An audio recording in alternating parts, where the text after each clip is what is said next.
Gilamoy sa dakong kalayo ang dakong bahin sa Turil Public Market Building 2 sa Davao City. Diin 36 ka stalls ang nasunog. Nakaalerto si Argil Relator.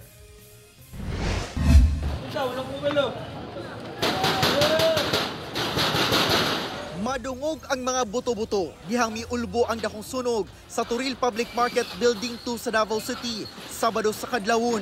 Gilamoy sa kalayo ang mga stall ug baligya sa dry goods, meat section ug karinderya. Human ang lapas usa ka oras, gideklara na nga fire out sa BFP. Sumala sa unang nakasaksi sa pag-ulbo sa kalayo, nagsugod ang sunog sa usa ka karinderya. Wala, aso naman diya si Kuya likod.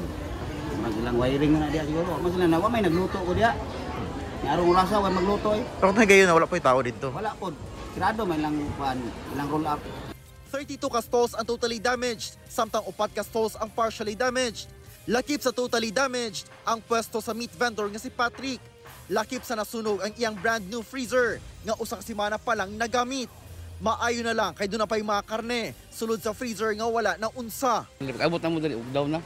Nadami sang tanan ng kuan, stocks. Ang gagawin lang na bilin mo, ano lang na mong Luyos sa hitabo, naningkamot ang mga vendor nga makabalik na dayon sa pagpaninda aron dunay kita. Sama ni ining si Perlalita nga nagpatukod na siya dayon og atop. Sanglit na hanaw na ang dakong bahin sa atop sa palengke.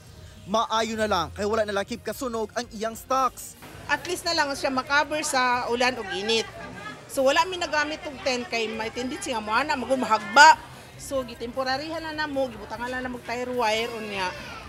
Sumala sa Davao City Economic Enterprise nga hulaton nila ang assessment ug rekomendasyon sa otoridad aron maplastar ang mga apektadong manindahay.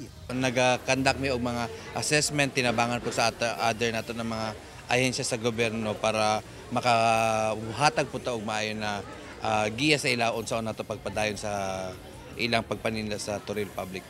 Parayon pa ginasuta sa BFP ang hinungdan sa pag-ulbos sa kalayo. Kauban si Metro Awing sa kamera. Ako si Argil Relator. 1 Mindanao.